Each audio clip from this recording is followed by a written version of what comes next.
Allegations that he used banned IVs before his last bout with Manny Pacquiao, Floyd Mayweather must now turn his focus to Andre Berto on Saturday night in Las Vegas. Mayweather has said publicly that he will retire after his 49th fight. If Floyd defeats Berto and then retires, he would tie former heavyweight champion Rocky Marciano's record of 49 wins, no losses or draws. Marciano retired at 31 years old after defeating Archie Moore. That was all the way back in 1955 that record has stood. Stephen A., what impact could these allegations have on this fight in Floyd? I suspect little to nothing. Floyd Money Mayweather is just entirely too experienced, and when the adversity hits him, he rises to the occasion inside that ring. But I will bring up a couple of things. Number one, supposedly he had canceled an interview with SportsCenter that he was supposed to have yesterday. Yep. Normally, I'm very, very big on you make a commitment, you do everything it takes to get there.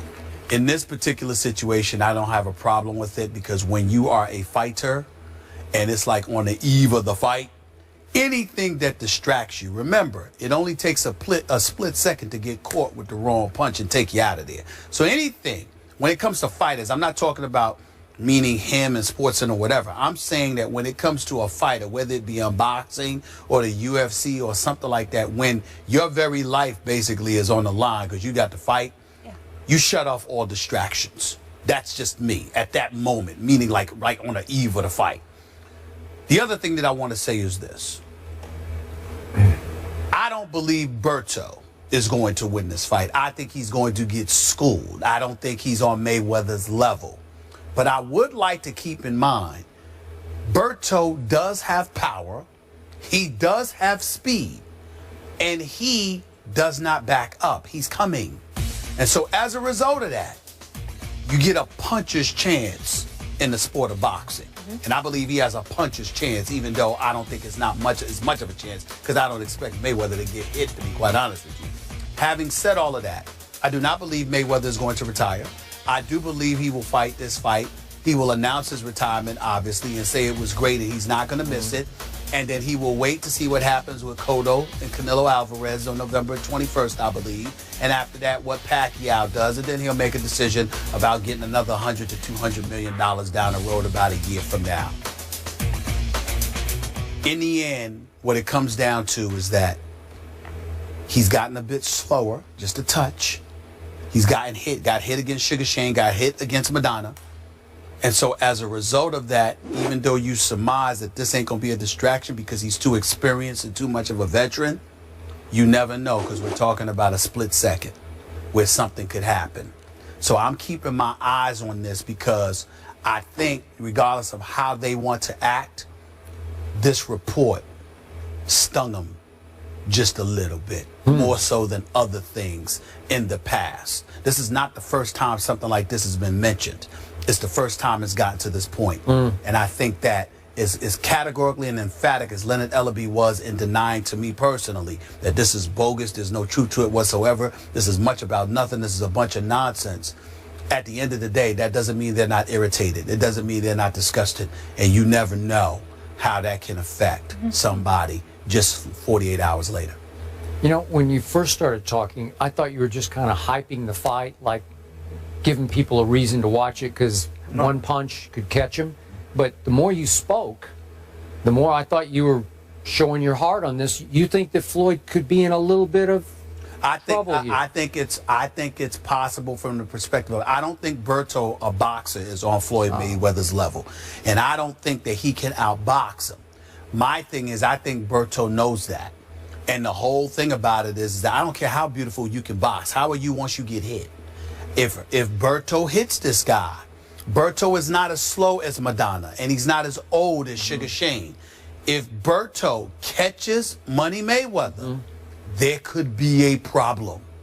I don't believe it will happen, but again, the slightest distraction, when you get up there in age, reflexes just a touch slower, you never know. I'm not trying to promote the damn fight. I ain't going, but I'm telling you. You're going to watch it? Yeah, of course I'm going to watch it. Should I buy it? As a casual boxing fan, should buy it? Because we will definitely talk about it on We'll definitely talk about it. We're in this business. You know what? You can watch it because Berto is going to come to fight. Now that may not, that's going. I agree with you. But Andre Berto does not back up. Unfortunately, he walks into a lot of punches. That's right. And he has lost 3 of his last 6 fights, including losing via TKO to Jesus Soto Caras. That was because he was a one-on fight at that time too. Okay, just like you said, Pacquiao. I understand, but still, the record is the record. And I did have an issue. Floyd should have gone ahead and made his appearance on SportsCenter at 6 o'clock. It was during the 6 o'clock hour last night. He must have been stung by this because Thomas Hauser's reporting raised a lot of serious questions, a lot of red flags, and I'm not sure Floyd wanted to have to deal with that. And maybe, as you say, this close to the fight, he wanted to just do a fight interview, and all of a sudden. For the record, I'm not saying he shouldn't have showed up. I'm just saying I understand it, considering gotta stay focused. Right now on the eve of the fight. But in the end, I am with you. This is where I do admire Floyd.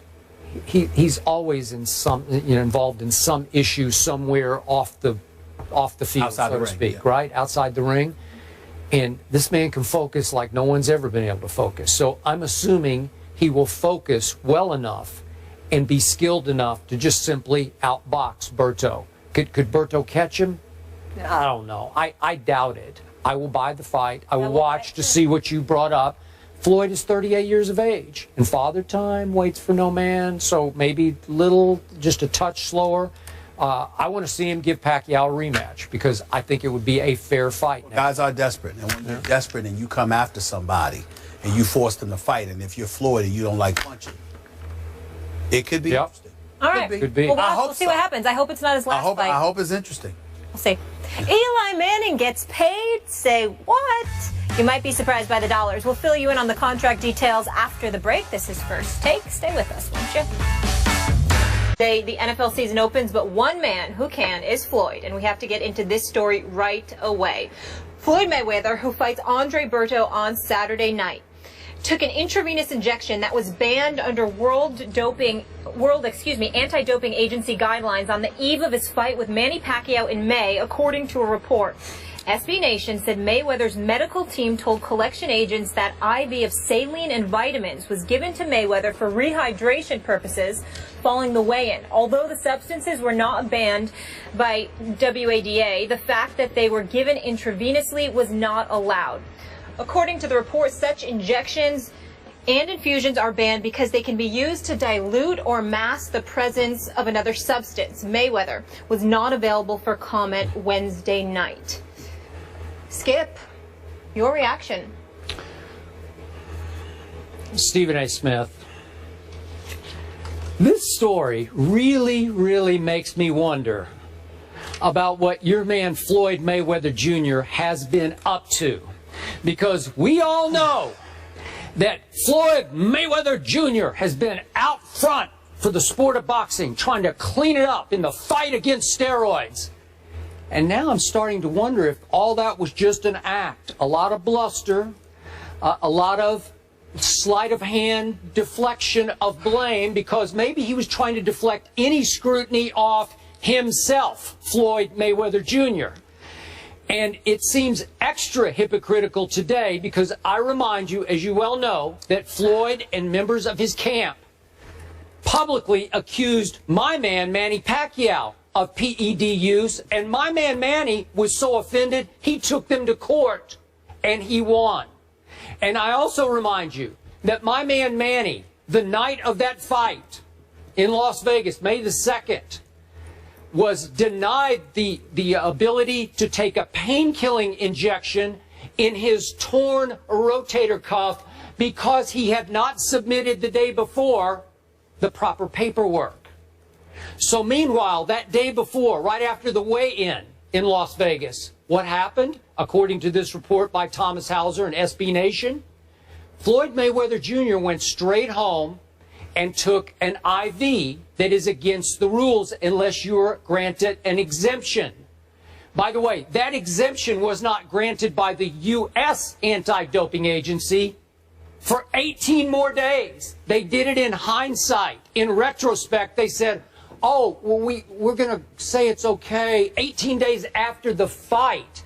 And it wasn't until 20 days after the fight that the U.S. anti-doping agency thought it might be a pretty good idea to inform the Nevada Athletic Commission that Floyd got this exemption for therapeutic use, this IV? Let me tell you what this IV reportedly had. It had 750 milliliters of whatever solution. It was saline and vitamins. Doesn't matter what it was. Saline solution. 750 milliliters went into Floyd's body, according to this report.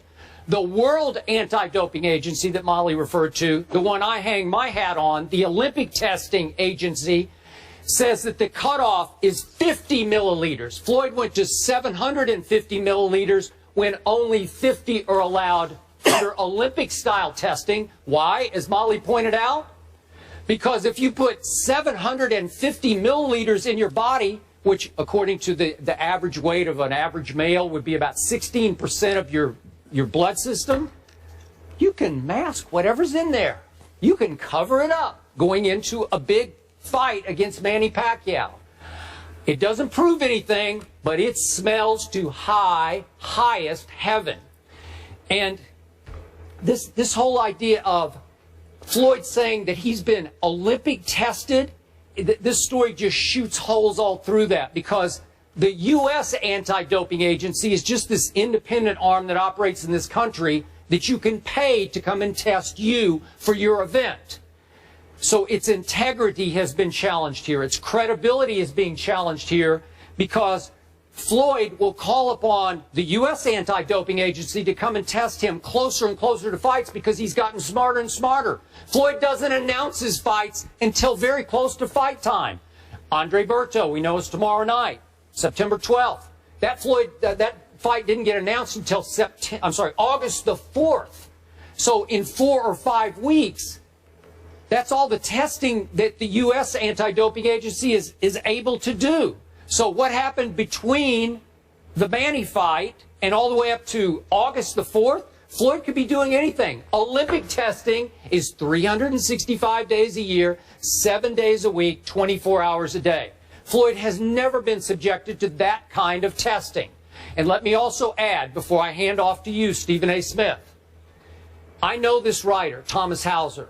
He is a dean of boxing writers. He's now 69 years of age. He wrote the definitive biography of Muhammad Ali that was published in 1991. You could say that he's favorable to Ali, and you could read, I'm going to be objective here. You could read into it that maybe he has an axe to grind against Floyd because Floyd has been so publicly hard on Muhammad Ali. I don't know that. I don't believe that.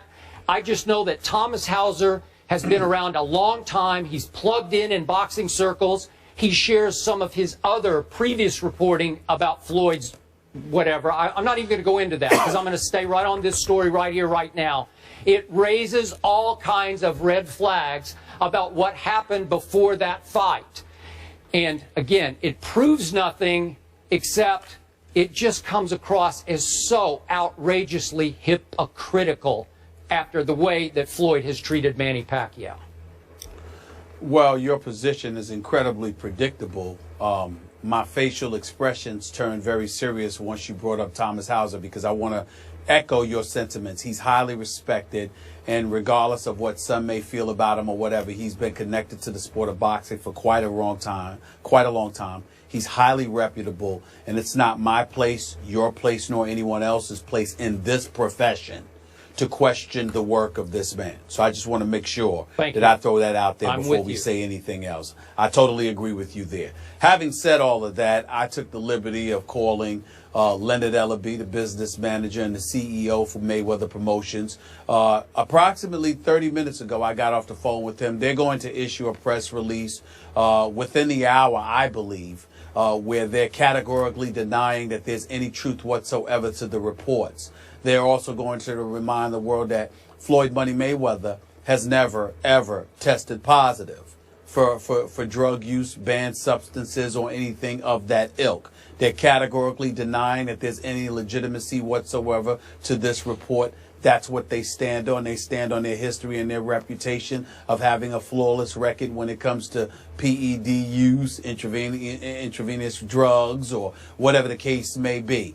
We understand that. Having said all of that, Skip, allow me to shock you with what I'm about to say. I didn't find anything wrong with what you said.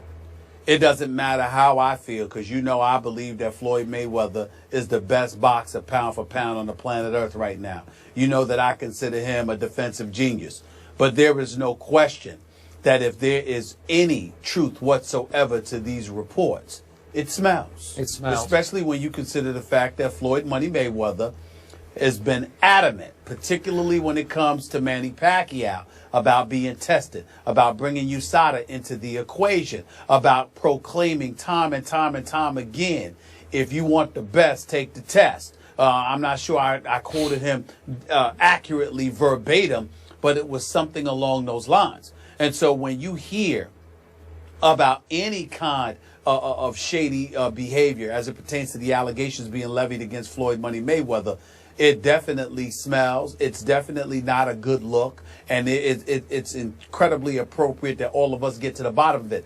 I will admit I find it a bit shaky that this information comes out the week of his fight with Berto, his self-proclaimed last fight of his career, literally a little bit more than 48 hours before he fights Andre Berto. And regardless of what we think about Andre Berto in terms of him being a joke, he is 30-3, although he's 3-3 over his last 6 fights. He does have about 23 knockouts on his career. He does have some speed and some power, and if he catches you, he could take you out of there. So we can't assume anything. When I look at all of these things, I do find it a tad bit odd that this report has come out now, particularly considering the fact that this was probably known months ago. But that still doesn't absolve Mayweather from anything if indeed it is true.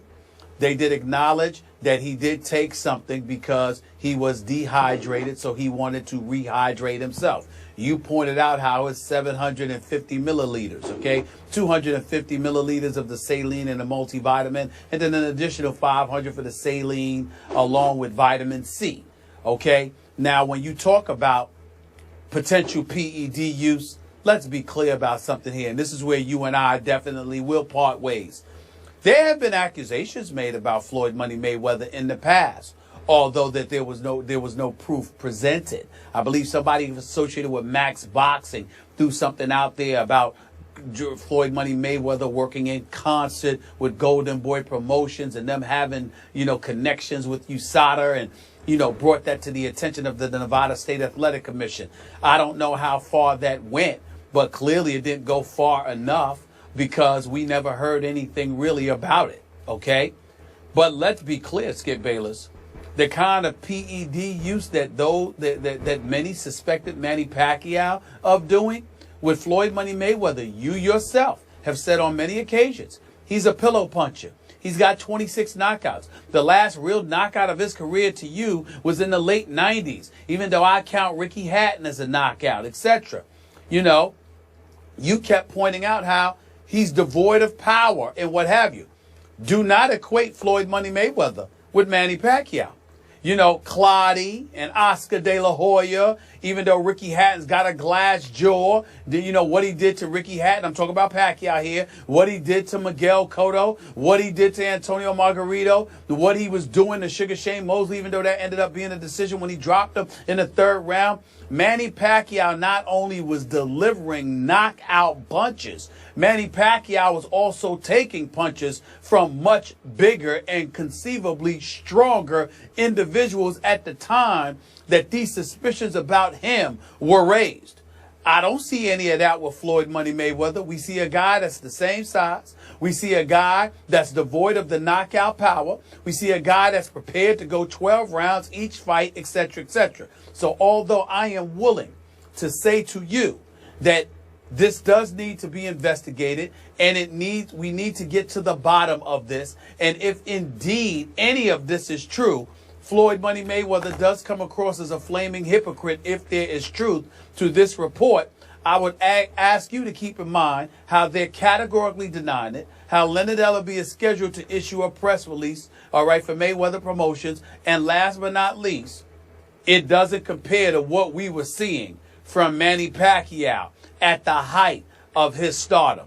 What Manny Pacquiao was doing to cats while moving up in weight was absolutely, unequivocally extraordinary. And it raised a whole lot of suspicions. You didn't see anything from Floyd Mayweather to raise suspicions. I would like to point that out. Okay. Back to your points in order. The timing of this report is timely. At least Floyd's in the news right now. Isn't this the end of his career, potentially? I'm not buying that, but that's what he says. He is going to fight tomorrow night. Okay, so I don't have a problem with the timing of the report.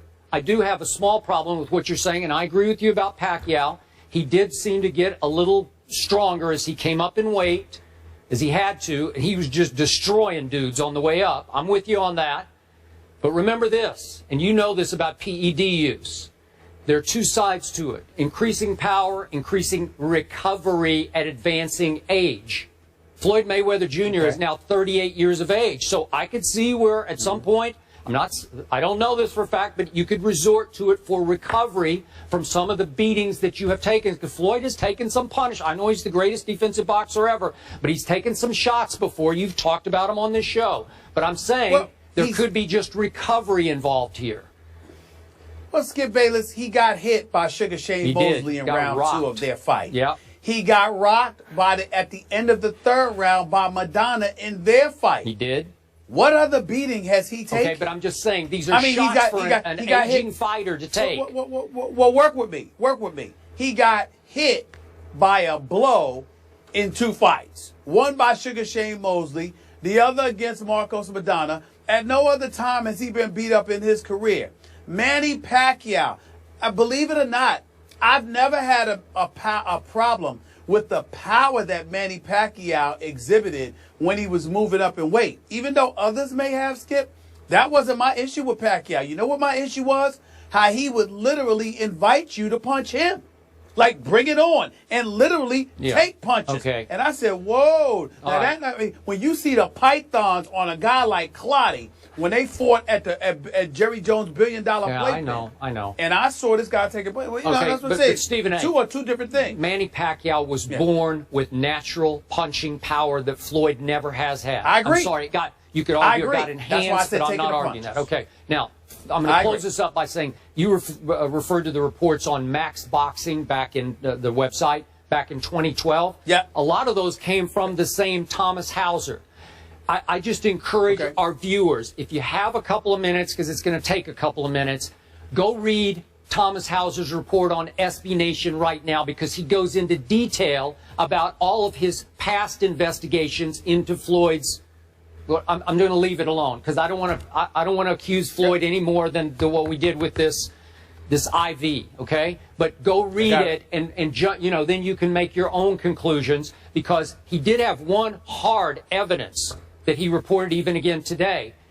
Before the Guerrero fight, the Mayweather-Guerrero fight, Floyd did have a test that became public by USADA that was a red flag test. It's the testosterone to epitestosterone levels. They were out of balance enough that trust me, the Olympic testers, WADA, the World Anti-Doping, they would have red flagged that one and said, wait a second, we got to retest here. So Thomas Hauser does have that. I'm just saying, Floyd doesn't have a spotless record here. It doesn't look. I agree with that. It does not look spotless. He may have some explaining to do. But I'm saying to you, he sort of deserves the benefit of the doubt from the perspective that in the ring we've seen nothing different, whereas we saw something significantly different along the way with Manny Pacquiao. That's all I'm saying. All right, we'll leave it there. We'll continue.